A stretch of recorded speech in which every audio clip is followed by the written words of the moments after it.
Good morning student. போன class நம்ம பார்த்ததுன்னா உலகமயமாக்கல், தாராளமயமாக்கல், தனியார்மயமாக்கல் பார்த்தோம். இந்த கிளாஸ் நம்ம என்ன பார்க்க போகிறோன்னா சரக்கு விற்பனை சட்டம் 1930ஆம் ஆண்டு. சரக்கு விற்பனை சட்டம்னா என்ன? விற்பனைன்னா பொருட்களை விற்பனை செய்தல். பொருட்களை மற்றொரு நபருக்கு விற்பனை செய்வதும் விற்பனை அழைக்கப்படுது. சரக்குன்னா பொருள். எந்த ஒரு பொருளையும் நாம் விற்பனை செய்யும்போது 2 நபர்கள் கண்டிப்பாக இருக்க வேண்டும். அதான் இந்த விற்பனை, இந்த உடன்பாடு அடிப்படையில் தான் பொருட்களை நாம் விற்பனை செய்ய முடியும். இதற்கு ஒரு சட்டத்தின் அடிப்படையில் தான் பொருட்களை சரக்கு ஒப்பந்தத்தின் அடிப்படையில் சரக்கு விற்பனை சட்டம் இயற்றப்பட்டது. இதனுடைய ஆண்டு 1930ஆம் ஆண்டு உருவாக்கப்பட்டது.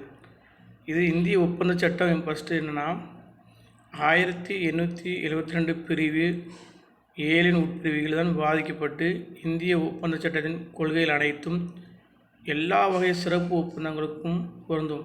எனவே சரக்கு விற்பனை சட்டத்தின் அடிப்படையாக ஒப்பந்த சட்டத்தின் அடிப்படை கொள்கையாக ஒட்டி வருகிறது. இது ஒப்பந்தம், அக்ரிமெண்ட். ஒரு பொருளை ஒரு பொருளை விற்பனை செய்யும்போது வாங்குவோர் இருப்பார், அதேமாதிரி பொருளை விற்பனை செய்வோர் இருப்பார். 2 நபர்களுக்கிடையே ஒரு உடன்பாடு அடிப்படையில், ஒப்பந்தத்தின் அடிப்படையில் பொருட்கள் விற்பனை செய்யப்படுகின்றன.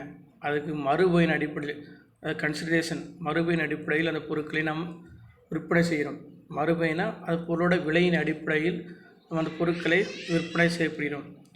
இதானது நாம் பொருட்கள் விற்பனை ஒப்பந்தம் என அழைக்கப்படுகிறது. இதனுடைய உருவாக்கம், விற்பனை ஒப்பந்த உருவாக்கம், formation of contract of sale. சரக்கு விற்பனை சட்டம், contract of sale of goods. என்ன ஃபார்மேஷன் உருவாக்கம்? என்னன்னா, சரக்கு விற்பனை ஒப்பந்தம் என்பது எந்த ஒப்பந்தத்தின் வாயிலாக பொருளை விற்பவர் வாங்குனருக்கு விலை என்ற மறுபயன் பெற்றுக்கொண்டு பொருளின் மீதான உரிமை மாற்றி தருகிறதோ அதுவே சரக்கு விற்பனை ஒப்பந்தமாகும். மறுபயன், நம்ம எந்த ஒரு பொருளை விற்பனை செய்யும்போது அதற்கான மறுபயன் எதுனா விலை, ப்ரைஸ்னா பொருளோட அளவோட அடிப்படையில் விலையில் நிர்ணயிக்கப்படுகிறது. ஒரு பொருளோட விலையை நிர்ணயிப்பது அதனுடைய அளவு, அதனுடைய தரத்தின் அடிப்படையில் நிர்ணயம் செய்யப்பட்டு அதை பொருளுக்கு மறுபயனாக விற்பனை ஒப்பந்தத்தின் அடிப்படையில் செய்யப்படுகிறது. ஒரு வாங்குனருக்கு, யாருன்னா பையர், பொருளை வாங்குனருக்கு வாங்குனர் விலையை பணத்தை கொடுத்து அந்த பொருளை வாங்குகிறார், அதனுடைய உரிமையை மாற்றிக்கொள்கிறார். விற்பவர் அந்த பொருளை, அந்த உரிமை நபருக்கு மாற்றி கொடுப்பார். எதன் அடிப்படையில்னா விலையின் அடிப்படையில். அவர் பணத்தை கொடுத்து அதுக்கான விலையை முழு தொகையை செலுத்திய பிறகு அதை அந்த பொருட்களுக்கான மாற்றி கொடுக்க ஒப்பந்தம் மேற்கொள்ளப்படுகிறது. தான் அக்ரிமெண்ட். அடுத்து என்னன்னா, இதில் மாணவர்கள் விற்பனை என்றால் விற்பவர் பொருளின் மீதான உரிமையை மறுபயனாக மாற்றி தருகிறார் எனவும், கொள்முதல் என்றால் பொருளின் மீதான உரிமையை மறுபயன் ஈந்து வாங்குகிறார் என அறிய வேண்டும். கொள்முதல், பொருட்களை வாங்குதல். கொள்முதல் என்பது பொருட்களை யார்கிட்ட, விற்பனையாளர்ந்து பொருட்களை வாங்குதல். எப்படி வாங்க முடியும்? பொருட்களுக்கான மறுபயன் விலையின் அடிப்படையில் பொருட்களை நாம் பெற்றுக்கொள்கிறோம். விலையை கொடுத்து அதுக்கான எவ்வளோ தொகையை கொடுத்தோ அதை நம்ம பெற்றுக்கொள்கிறோம். மறுபயன் அடிப்படையில் அதை நம்ம பெற்றுக்கொண்டு நம்ம அதுக்கான முழு உரிமையை நம்ம பெறுகிறோம். அதுக்கான முழு தொகையை செலுத்தியாச்சுன்னா நம்ம அந்த முழு தொகையை செலுத்தின பிறகு அந்த பொருளுக்கான முழு உரிமையாக அதை நம்ம பயன்படுத்த முடியும். அதுக்கடுத்து நம்ம என்ன பார்க்க போதுன்னா, அது நாம் எப்படினாலும் அந்த முழு உரிமையை பெற்ற பிறகு பொருளை எப்படி வேண்டுமானாலும் அனுபவிக்கலாம்.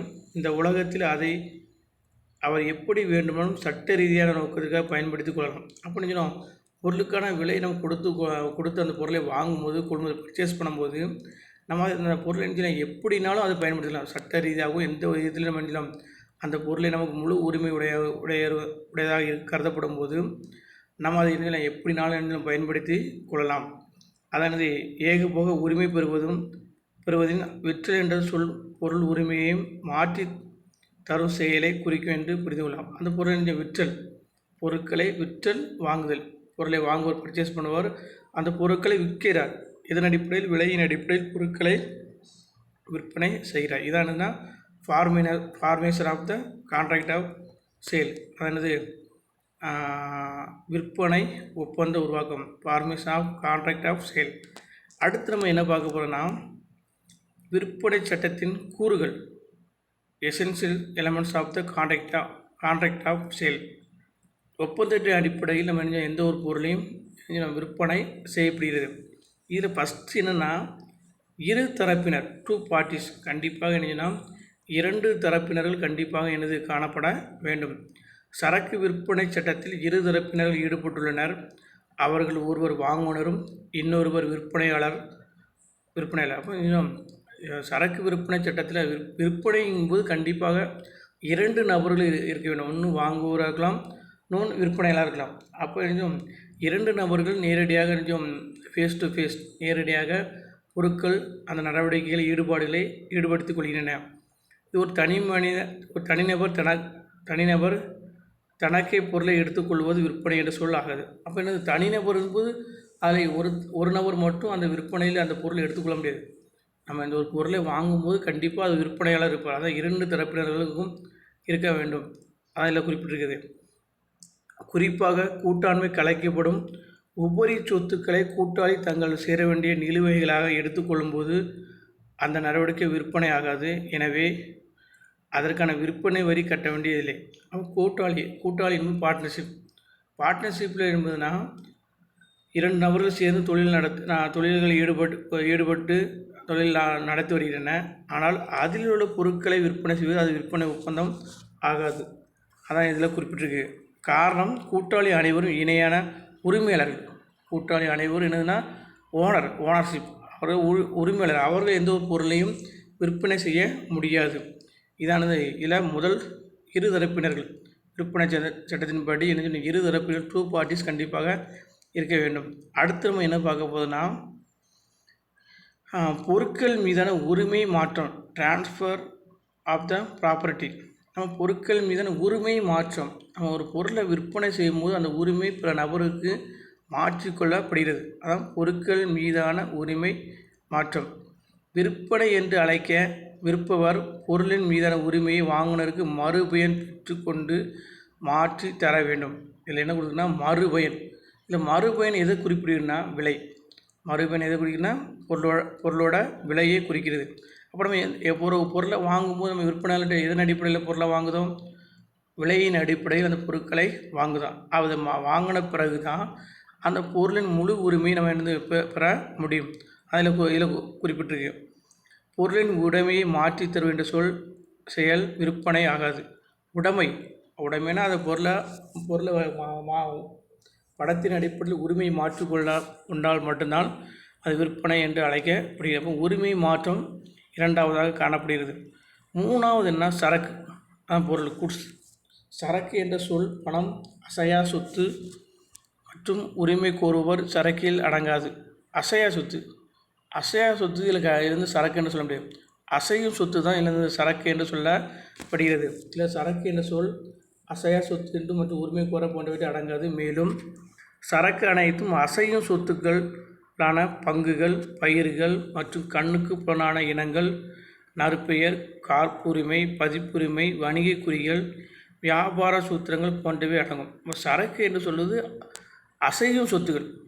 அசைனா ஒரு இடத்துலேருந்து ஒரு பொருள் அந்த பொருளை எடுத்துக்கொள்ளலாம், அதான் சரக்கு என்று சொல்லுது. அசையா சொத்துன்னா இந்த பில்டிங், லேண்டு, இதெல்லாம் அது ஒரு சொத்து தான். ஆனால் அது சரக்கு என்று சொல்ல முடியாது. அப்போ அசையும் சொத்துக்களான பங்குகள், ஷேர் மார்க்கெட்டில் நம்ம இன்வெஸ்ட்மெண்ட் பண்ணதும் அதன் மூலம் நமக்கு காணப்படும் வருவாய்கள், பயிர்கள் நம்ம நிலத்தில் பயிரிடுதோம் அதன் மூலம் நமக்கு வருமானங்கள், அதுவும் சரக்கு என்று சொல்லலாம். கண்ணுக்கு புலனான இனங்கள், நம்ம கண்ணுக்கு புலனான பிற இனங்கள் மற்றும் நற்பெயர், காப்புரிமை, பதிப்புரிமை, இதெல்லாம் வணிகத்தில் ஈடுபடக்கூடிய முக்கியமான. நற்பெயர் என்பதுனா ஒரு வணிக குறினா அந்த பொருளுக்கு தரம் வாய்ந்த பொருட்களுக்கான நற்பெயர் பெற்றுக்கொள்வது ஒரு சொத்து. அப்போ இதெல்லாம் நினைச்சிடும் ஒரு நிறுவனத்தின் நல்ல பெயர்களை, நல்ல தரம் வாய்ந்த பொருட்களை விற்பனை செய்திருக்காங்க, அது ஒரு சரக்கு தான் என்று சொல்ல முடியும். பதிப்புரிமை, காப்புரிமை, வணிக குறிகள் நம்ம ஐடென்டிஃபை பண்ணதுக்கான வணிக குறிகள், வியாபார சூத்திரங்கள் போன்றவை இது உள்ளடங்கும். நெக்ஸ்ட் நம்ம என்ன பார்க்க போதுன்னா ப்ரைஸ், விலை. பொருட்களை விற்பனைக்கான மறுபயனை விலையாகும். பொருளை பொருளாக மாற்றாக பரிமாற்றம் செய்வது கொள்வது விலையாகாது. அது பண்டமாற்று முறை. பொருளுக்கு பொருளாக மாற்றுவது பண்டமாற்று முறை. இது பழைய காலத்தில் இருந்தது. என்றைக்கு பணத்தின் மதிப்பு நம்ம அறிந்து கொண்டோமோ அதன் அடிப்படையில் தான் அந்த பணத்திற்கு பொருளாக நம்ம நினைச்சினா பணத்துக்கு பொருளுக்கு நம்ம விலையை பணமாக என்னது அடிப்படையாக கொண்டு காணப்பட்டது. இப்போ அந்த காலத்தில் இப்போ என்னது பண்டமாற்று பேட்டரி சிஸ்டம், பணம் பரிமாற்றம், பொருட்கள் ஒரு பொருளை மாற்றி இன்னொரு பொருளை மாற்றி செய்தோம். ஆனால் இதில் எப்படின்னா விற்பனைக்கு மறுபயன் என்னென்னா விலையின் அடிப்படையில் அதை நினைச்சு நம்ம பொருளை மாற்றிக்கொள்கிறேன. பொருளை பகுதியாக பொருளுக்கு மீதி பகுதியாக விலைக்கு மாற்றிக்கொள்ளும் விலையை மாற்றிய பகுதியை மட்டும் விற்பனை நடவடிக்கை ஆகுமா. அது நம்ம எவ்வளோ ரூபா கொடுத்துருக்கோமோ அந்த பகுதியை மட்டும் பொருட்களை எடுத்துக்கொள்ள ஒரு ஒப்பந்தம் தான் இந்த விற்பனை ஒப்பந்தம். நம்ம நினைச்சோம் ஒரு பொருளை நினைச்சோம் 1000 ரூபாய்க்கு பொருளை வாங்கினோன்னா இந்த 1000 ரூபாய்க்கு தகுந்தமான பொருட்களை மட்டும்தான் இந்த விற்பனைக்கு நம்ம என்னது மாற்றிக்கொள்ள மட்டும் விற்பனை நடவடிக்கை ஆகும். அதாவது இந்த முழு நடவடிக்கையும் விற்பனை நடவடிக்கை ஆகாது. ஆனால் அங்கே கொஞ்சம் பொருட்கள் அதிகமாக இருக்கும். நமக்கு கையில் இருக்க ரூபாயை அடிப்படையில் தான் நம்ம பொருட்களை பெற்றுக்கொள்கிறோம். அப்போ என்னது மறுபயன் அடிப்படையில் நம்ம விலையை பொருளாக பெற்றுக்கொள்கிறோம். பொருளினுடைய விலை மறுபயன் என்பது விலையாக பெற்று கொள்ளப்படுகிறது. இதுதான் விற்பனை சட்டத்தின் அடிப்படை கூறுகள். அடுத்து நம்ம என்ன பார்க்க போது நாம் விற்பனை மற்றும் விற்பனை உடன்பாடு. விற்பனை ஒப்பந்தம் என்ற சொல்லில் விற்பனையும் மற்றும் விற்பனை உடன்பாடு உள்ளடங்கியது. பொருளின் உரிமையை உடனே மாற்றிவிடக்கூடிய நடவடிக்கை விற்பனை என்றும், உரிமையை எதிர்காலத்தில் மாற்றக்கூடிய நடவடிக்கை விற்பனை உடன்பாடு என பொருந்தும். இப்போ விற்பனை என்பதுனா ஒரு பொருளை உரிமை உடனடியாக அந்த நினைச்சோம் பணம் கொடுத்தவுடன் அந்த உரிமையை வாங்குனர்களுக்கு உடனடியாக உரிமை மாற்றம் செய்யப்படுது. இது விற்பனை ஒப்பந்தம். விற்பனை உடன்பாடு என்பது நாம் எதிர்காலத்தின் மற்றும் நடவடிக்கையின் விற்பனை உடன்பாடு நடவடிக்கை என்ன ஃப்யூச்சரில் நம்ம நினைச்சோம் நம்ம அந்த பொருளை பயன்படுத்துகிற எதிர்காலத்து நடவடிக்கைக்காக மேற்கொள்ளப்படுவதுதான் இந்த விற்பனை உடன்பாடு என அழைக்கப்படுகிறது. இதெல்லாம் இதுக்குள்ள ரெண்டுக்குள்ளே வேறுபாடு இருக்கவனையும் விற்பனை மற்றும் விற்பனை உடன்பாடுனா வேறுபாடு முக்கியமான question. Different between sale and agreement. இதில் ரெண்டு உடன்பாடு இரண்டுக்குள்ள வேறுபாடு அடிக்கடி 2 மார்க் கொஸ்டினில் கேட்பான், இல்லை 3 மார்க் கொஸ்டினில் கேட்பான். இதில் ஃபஸ்ட்டு என்னென்னா உரிமை மாற்றம். விற்பனையில் பொருளின் உரிமை உடனடியாக மாறிவிடுகிறது. விற்பனையாளர் உரிமை மாற்றி உரிமையாளர் என்ற தகுதியை இழக்கிறார். இதில் ஓனர்ஷிப். நம்ம ஒரு பொருளை வச்சுருக்கோம்னா அந்த பொருளுக்கு முழு ஓனர் நம்ம தான். ஆனால் அந்த பொருளை விற்பனை செய்துவிட்டால் அந்த தகுதியை நம்ம இழந்து விடுகிறோம். அந்த விற்பனையான அந்த பொருளோட உரிமை பிற நபருக்கு உடனடியாக மாறிவிடுகிறது. இது உரிமை மாற்றம். இந்த விற்பனை உடன்பாடு என்பதுனா விற்பனை உடன்பாடு உரிமை விற்பனையாளர் வாங்குனருக்கு எதிர்காலத்தில் மாறும் தன்மை. ஃப்யூச்சர் வரைக்கும் அந்த நம்ம எந்த காலத்திலும் நம்ம பயன்படுத்துமோ அது வரைக்கும் அவை எதிர்காலத்தில் மாறும் தன்மையாக அந்த உடன்பாடு அக்ரிமெண்ட் காணப்படுகிறது. அடுத்து நட்ட இடர்பாடு. இந்த லாஸ். விற்கப்பட்ட பொருள் சேதமற்றால் அதனால் ஏற்படும் நட்டம் வாங்குனரை சேரும். ஒரு பொருளை விற்றாச்சுன்னா அதோட உரிமை அவனுக்கு மாற்றி கொடுக்குறது. அதனால் ஏற்படும் நட்டம் யாரை சாருன்னா வாங்குனர். அந்த பொருளை யார் வாங்குனாரோ அவரை தான் சார்ந்துள்ளது இதில். ஆனால் விற்கப்பட்ட சரக்கு விற்பனையாளர் இருந்தால் கூட நட்டத்தை வாங்குனர் தான் இருக்கணும். ஒருவேளை விற்கப்பட்ட பொருள் அந்த பொருளுக்கு விலையை ஒப்பந்தத்தின் அடிப்படையில் செலுத்திவிட்ட பின்பு அந்த பொருளை எடுத்து செல்லாமல் விட்டாலும் அந்த நட்டத்தை யார் தான் இருக்கணும்? வாங்குனர் தான், பையர் தான் அந்த பொருளை ஏற்றுக்கொள்ள வேண்டும். இதில் என்னன்னா விற்பனை உடன்பாட்டுக்கு விற்கப்பட்ட சரக்கு வாங்கியவர் கைவசம் இருந்தால் கூட சரக்கு சேதமுற்றாலோ அல்லது அழிவுற்றாலோ விற்பனையாளர் தான் அந்நட்டத்தை இருக்கணும். ஏன்னா உடன்பாடு எதிர்காலத்தில் நம்ம 1 வருஷம் 2 வருஷம் வரை அந்த பொருளை பயன்படுத்துக்கான நம்ம ஒரு ஒப்பந்தம் ஏற்படுத்தியிருப்போம். ஃப்யூச்சரில் ஒப்பந்தம் ஏற்படுவோம். அது வரைக்கும் அந்த பொருளோட எதுவும் சேதமற்ற நட்டம் ஏற்பட்டாலோ அது யார் ஏற்றுக்கொள்ளணும்? விற்பனையாளர் தான் ஏற்றுக்கொள்ளப்பட வேண்டும். அடுத்து என்னென்னா ஒப்பந்த மீறுகை விளைவு. விலையை செலுத்திய வாங்குனர் மறுத்தால் சரக்கு விற்பனையாளரிடமே இருந்த போதிலும் கூட வாங்குனர் மீது விலையை தரக்கோரி வழக்கு தொடர முடியும். விலையை செலுத்த வாங்குனர் மறுத்தால் நம்ம ஒரு பொருளை வாங்குனருக்கு ஒரு உடன்பாடு இருக்கும். ஒப்பந்த சட்டத்தின்படி நம்ம நம்ம கொஞ்சம் செலுத்துறது சரக்கு விற்பனருக்கு இருந்தது கண்டிப்பாக செலுத்த வேண்டும். அப்படி செலுத்த முடியாவிட்டால் அந்த அது ஒப்பந்தம் மீறுகையாகும். அப்போ கொஞ்சம் விற்பனையாளர் அவர்கள் மீது கொஞ்சம் வழக்கு தொடுக்க முடியும். ஆனால் வாங்குனர் இந்த மீறிய செயல்படும்போது விற்பனை பொருளை வாங்குனருக்கு கைப்பற்றி கொள்ள முடியும். அவன் உடன்பாட்டில் அந்த பொருளை முழுவதும் அவன் கைப்பற்றி விட முடியும். அடுத்து என்னென்ன, மேலும் வாங்குனர் மீது ஒப்பந்த மீறுகை வழக்கு தொடர முடியும். அவன் ஒப்பந்த மீறுகை மூலம் 2 நபர்களுக்கிடையே அந்த ஒப்பந்த மீறுகை ஏற்படால் இவங்க கொஞ்சம் வழக்கு தொடக்க முடியும், பொருளையும் கைப்பற்ற முடியும் உடன்பாடில். அடுத்து நம்ம என்ன, ஒப்பந்த தன்மை விற்பனை ஒப்பந்தம் நிறைவேறிய ஒப்பந்தமாகும். எனவே சரக்கு உரிமை உடனடியாக மாற்றப்படுகிறது. இதில் ஒப்பந்தம் உடனடியாக நிறைவேற்றப்படுகிறது, சரக்கையும் உடனடியாக அந்த உரிமையை மாற்றம் செய்யப்படுகிறது. விற்பனையாளருக்கு வாங்குனருக்கு உடனடியாக இந்த விற்பனை உடன்பாடு மூலம் மாற்றம் செய்யப்படுகிறது. ஆனால் இதில் அப்படி கிடையாது. விற்பனை நிறைவேற வேண்டிய ஒப்பந்தமாகும். விற்பனை உடன்பாடு நிறைவேற வேண்டிய ஒப்பந்தமாகும். உரிமை மாற்றும் எதிர்காலத்தில் நிகழ்வு. நம்ம டிரான்ஸ்ஃபர் ஆஃப் த ஃபியூச்சர் நம்ம உரிமை மாற்றும் எதிர்காலத்தில் உள்ளது. எனவே இதனை நிறைவேற்றாத ஒப்பந்தம் நிலைக்கலாம். அடுத்து என்னென்னா நொடிப்புன்னா லாஸ். அவன் வாங்கினவர் நொடிப்பு நிலை அடைந்து விட்டார்னா அதுக்கு முழு பொறுப்பும் வாங்கினது தான் இருக்க வேண்டும். அதான் விற்பனையாளர் அந்த உரிமை தொகையை பெற முடியும்.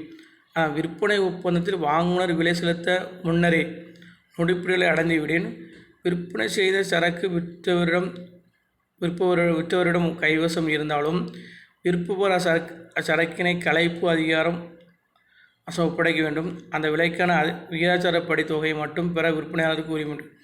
நம்ம அந்த பொருளை வாங்குவதற்கு முன்பாக நம்ம நொடிப்பு நிலை அடைந்தாலும் கூட நம்ம ஒரு உடன்பாடு ஏற்பட்டிருக்கும். அந்த பொருளை வாங்குவதற்கான உடன்பாடு ஏற்பட்டிருக்கும். அந்த இழப்பு தொகையை நம்ம தான் பெற விற்பனையாளர் மட்டும் பெற முடியும். இதில் என்னென்ன கொடுக்கணும்னா, உடன்பாட்டில் விற்பனை உடன்பாட்டில் அத்தகைய சூழ்நிலை இல்லை. விற்குனர் வாங்குனர் கைவசம் உள்ள சொத்தை கலைப்பை அதிகாரியிடம் ஒப்படைக்க வேண்டும். மேலதிகாரியிடம் இந்த பொருளை முழுவதும் ஒப்படைக்கின்றன.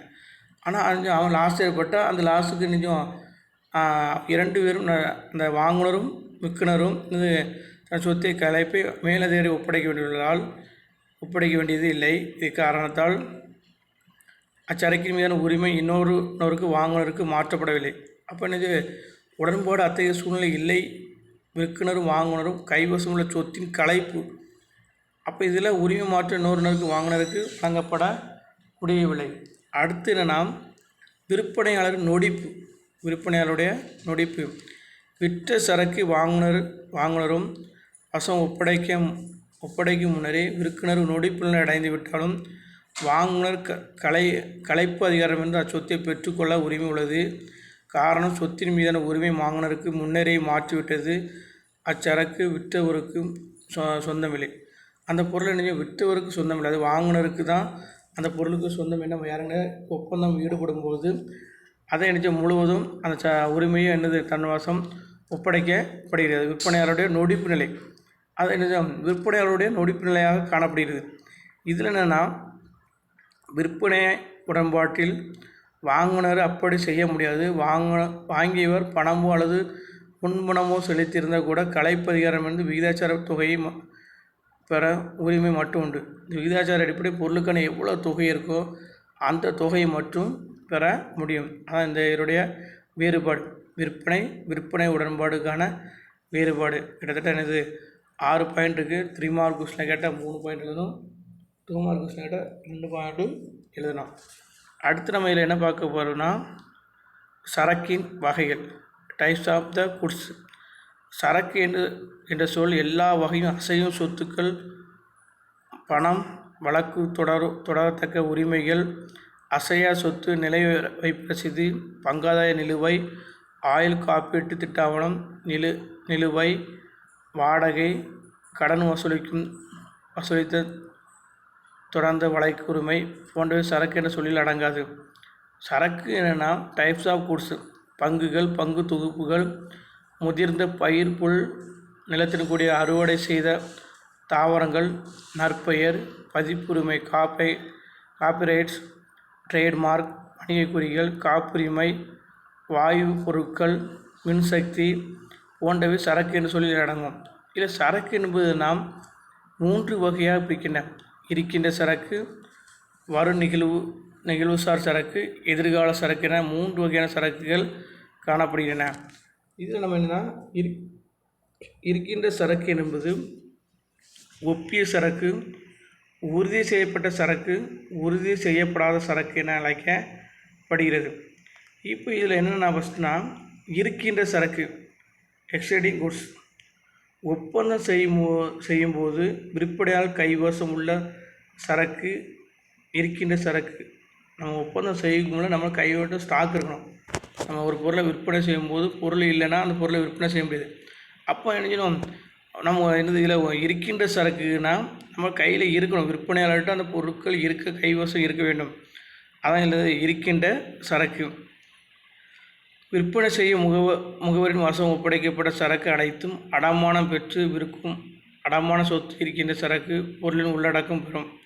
அப்போ நீங்கள் நம்மகிட்ட பொருட்கள் எப்பொழுதும் கொஞ்சம் விற்பனையால் கைவசம் இருக்க வேண்டும். அதான் இந்த இருக்கின்ற சரக்கு. இதில் ஒப்பிய சரக்கு, உறுதி செய்யப்பட்ட சரக்கு, உறுதியிடாத சரக்கு என அழைக்க 3 வகையாக பிரிக்கப்படுகின்றன. இதில் என்னென்னா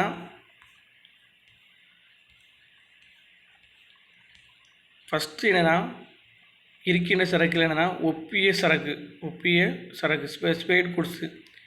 விற்பனை ஒப்பந்தம் செய்யும் பொழுது இனங்கண்டு ஒப்புக்கொள்ளப்பட்ட சரக்கு ஒப்பிய சரக்காகும். அதாவது பல சரக்குகளில் இந்த சரக்கு தான் வாங்க வேண்டிய தேர்வு செய்கிறேன் என அடையாளம் காணப்படுது. இப்போ நம்ம எக்ஸாம்பிள் எடுத்துக்கிட்டேன். இந்த பிக்சரில் பார்த்தோன்னா, இந்த படத்தில் பார்த்தோன்னா ஒரு பட்டு புடவை இருக்குது. அப்போ இது அடையாளம் காட்டப்பட்டு இந்த வண்ணத்தில் இந்த அடையாளம் காணப்பட்டு நம்ம சரக்குகள் எனது நம்ம பெற்றுக்கொள்கிறோம். அடையாளமாக சுருங்க கூறினோம். இதெல்லாம் கொடுத்து உதாரணமாக பல சேலைகளை பார்த்து இந்த வண்ணம் உள்ள சேலை தான் எனக்கு வேண்டும் என அடையாளம் காட்டப்படுகிறது. அப்போ பல சேலைகள் இருக்கும். ஆனால் இது எனது இந்த ஒரு அடையாளம் வண்ணத்தை காட்டி அதை அடையாளம் காணப்பட்டு இந்த குறிப்பிட்ட சரக்குகளை மட்டும் பெற்றுக்கொள்ளின. அதான் ஒப்பிய சரக்கு என அழைக்கப்படுகிறது. அடையாளம் காட்டப்பட்டு சரக்கு குறிப்பிட்ட சரக்காகவும் சுருங்க கூறின் விற்பனை செய்வதற்கு முன்பு தேர்ந்தெடுக்கப்பட்ட பொருள். விற்பனை செய்வதற்கு முன்பு அந்த பொருளை தேர்ந்தெடுக்கப்பட்டு நம்ம செலெக்ஷன் பண்ணணும். அந்த வண்ணத்தை பார்த்து கொஞ்சம் தேர்ந்தெடுக்கப்படுகிறது. இதுதான் குறிப்பிட்ட சரக்கு அழைக்கப்படுகிறது. 2வது என்னென்னா உறுதி செய்யப்பட்ட சரக்கு. நம்ம என்ன உறுதி செய்யப்படாது அந்த சரக்கு நமக்கு என்ன கண்டிப்பாக எனக்கு தான் வேணும். விற்பனை செய்யப்பட்ட சரக்கு தான் உறுதி செய்யப்பட்ட சரக்கு அசைடைன் குட்ஸு. ஒப்பிய சரக்கு போன்ற பொருளுடைய தான் உறுதி செய்யப்பட்ட சரக்கு. அதாவது விற்பனை ஒப்பந்தம் செய்யப்பட்ட பின்பு இன்னது தான் என்று உணரப்பட்ட சரக்கு தான் உறுதி செய்யப்பட்ட சரக்கு. இதில் படத்தில் என்னென்னா கார் கொடுத்துருக்கு. நமக்கு ஒப்பந்தம் பண்ணியாச்சு, இந்த பொருள் தான் வேணும், இந்த கார் தான் வேணும்னு ஒப்பந்தம் பண்ணிட்டோம். ஆனால் ஒப்பந்தம் செய்யப்பட்ட பின்பு எனக்கு தான் உறுதி செய்யப்பட்ட தான் இந்த கார் நமக்கு உறுதி செய்யப்பட்டு நம்ம பதிவு செய்யப்படுகிறோம். அப்போ இதில் உறுதி செய்யப்பட்ட சரக்கு என அழைக்கப்படுகிறது. அடுத்து உறுதியிடாத சரக்கு அன்சர்டனிங் ஜெனினியஸ் குட்ஸ்னா ஜெனினியஸ் குட்ஸ்னா ஒப்பந்தம் செய்யும் முன்பாக இவை தான் என இனங்காண. ஷோரூமில் நிறைய கார் இருக்கும். நம்ம கொஞ்சம் ஐடென்டிஃபை பண்ணிக்கிடுவோம் இதை தான் வேணுன்ட்டு. ஆனால் நிறைய கார் இருக்கும். ஆனால் இதை நம்ம எதுன்னு சொல்ல முடியாது. இதில் எக்ஸாம்பிள் கொடுத்துருக்கேன். சரக்கு அறுதியிடப்படாத சரக்கு என அழைக்கப்படுது. எடுத்துக்காட்டாக ஏ என்பவர் பி என்பவரிடம் விற்பனை கார் வாங்க செல்கிறார். இந்நிலையில் காட்சி மண்டலத்தில் ஷோரூமில் வைக்கப்பட்டுள்ள பல வடிவங்களுள்ள பற்றிய தகவல்களை தரப்படுகிறது. இந்நிலையில் எந்த கார் வாங்கப்பட உள்ளது என தெரியாத நிலையில் வாங்க விளையும் நபருக்கு காட்டப்பட்ட அனைத்து காரும் அறுதி செய்யப்படாத சரக்கு என்ற பொருள் குறிப்பிடுகிறது. அப்போ நீங்கள் ஷோரூமில் நிறைய பொருட்கள் இருக்கும். நிறைய கார் இருக்கும். அப்போ நிறைய காருக்கும் ஒவ்வொரு காரும் ஒவ்வொரு வகையான மாடல் இருக்கும். ஆனால் நம்ம வாங்க விளையும் போது அந்த காட்டப்பட்ட காருன்னு அடிப்படையில் தான் அந்த பொருட்களை விற்பனை செய்யப்படுகிறது. இதுதான் உறுதியிடாத சரக்கு என அழைக்கப்படுகிறது. இதில் இந்த பிக்சரில் கொடுத்துருக்கோம். ஒவ்வொரு மாடல்லையும் ஒவ்வொரு வகையான கார்கள் காணப்படுகிறது. இதுதான் உறுதியிடாத சரக்கு என அழைக்கப்படுகிறது. அடுத்து நம்ம என்னது பார்க்க போகிறோம்னா எதிர்கால சரக்கு ஃபியூச்சர் குட்ஸ். எதிர்கால சரக்கு ஒப்பந்தம் செய்யும் போது தன் கைவசம் இல்லாத அது ஆனால் எதிர்காலத்தில் உற்பத்தி செய்வதோ அல்லது பிறரிடத்திலிருந்து ஒப்பந்தத்துக்காக பிறருக்கு வாங்குவதோ தரப்படும் சரக்கு எதிர்கால சரக்கு ஆகும். அப்போ இதில் என்னென்னா எக்ஸாம்பிள் என்ன கொடுத்துருக்குன்னா, எதிர்காலத்தில் சரக்குகளை எனது ஏ என்பவர் பி என்பவர் 100 மூட்டை அரிசிகளை அடுத்த மாதம் நடைபெறும் திருமண நிகழ்வுக்காக அளிப்பதற்காக உடன்படுகிறார். இந்நிலை அரிசி எதிர்கால சரக்காக, அரிசி என்ற பொருள் எதிர்கால சரக்கு என்ற குறிப்பிட்டார். இதில் ஒப்பந்தத்தில் அவருடைய கைவசம் இருக்காது. எதிர்காலத்தில் அந்த பொருள் என்றும் ஃபியூச்சரில் அந்த பொருளை பயன்படுத்துவோம். ஆனால் அடுத்த மாதம் அதுக்கு ஒப்பந்தம் மேற்கொள்கிறார். ஏ என்பவர் பி என்பவர் ஒப்பந்தம் மேற்கொள்கிறார். 100 மூட்டை அரிசியை அடுத்த மாதம் நடைபெறும். அப்போ அடுத்த மாதத்துக்குன்னா அந்த பொருளை எனக்கு வாங்கி தன் வசம் கைவசம் வைத்திருப்பார். இதுதான் எனக்கு கொடுக்கப்பட்டுள்ளது. அப்போ அந்த இதில் பொருள் என்ன, அரிசி என்பது எதிர்கால சரக்கு, அது அரிசி என்பது எதிர்கால சரக்கு. அப்போ நம்ம எப்போ கேட்கமோ அப்போ அந்த பொருள் டெலிவரி கொடுக்கப்படுகிறது. அடுத்த தினம் வரும் நிகழ்சார் சரக்கு, இது ஒரு வகையான எதிர்கால சரக்கு என்றும் விற்பவர் கைவசம் வந்து சேருவது எதிர்கால சரக்கு நடக்கும் நிகழ்ச்சியை பொறுத்து உதாரணமாக ஏ என்பவர் பி என்பவர் குறிப்பிட்ட ஓவியம் சி என்பவர் கிடைத்தால் விற்பனை செய்கிறேன். ஓ என்னதுன்னா இதில் 3 நபர்கள் இருக்கின்றன. ஏ என்பவர் பி என்பவரோட ஒரு குறிப்பிட்ட சி என்பவர் தந்தால் தான் அந்த ஒப்பந்தம் நிறைவேற முடியும். அப்படி அவர் அந்த ஒப்பந்தத்தில் ஈடுபடும் போது அந்த பொருள் வருமா வராதா என்ற நிகழ்வு ஏற்படுவதுதான் இந்த வரும் நிகழ்வுசார் சரக்கென consign goods of the sale. இதில் நாம் அந்த ஓவியப் பொருள் வரும் நிகழ்சார் சரக்கு என்று பொருட்படும். அதுபோன்ற ஒரு அரிசி வியாபாரி 10 மூட்டை பாசுமதி அரிசி பாகிஸ்தானில் கிடைத்தால் விற்கிறேன்னு ஒப்பந்தம் இடலாம். இப்போ பாகிஸ்தான்லேருந்து அந்த பொருள் கிடைத்தாலும் மட்டும்தான் அதை விற்பனை செய்ய முடியும்.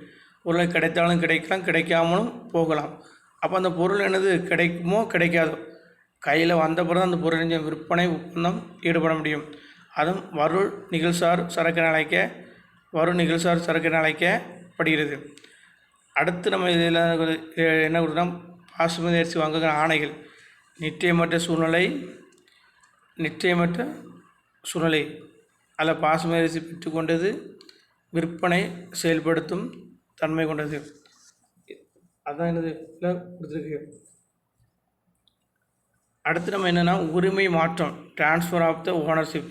உரிமை மாற்றம் ஒரு பொருளுக்கு என்னதுன்னா நம்ம உரிமை மாற்றம் செய்யணும். எப்படி உரிமை மாற்றம், ஒரு பொருளை ஒரு நபர் வைத்திருப்பதாலோ அது உரிமையாளராக முடியாது. உரிமை வேறு உடைமை வேறு. பொருளை வைத்திருக்கும் நிலைமை உரிமை என்பதும். உதாரணமாக என்னதுன்னா, ஏ என்பவர் ஒரு கடிகாரத்தை வைத்துள்ளார் என்று கொள்வோம். அவர் அதனை நண்பனிடமிருந்து இரவுன்னா நன்கொடையாக பெற்றுக்கொண்டால் அது திருடியை வைத்திருக்கலாம்.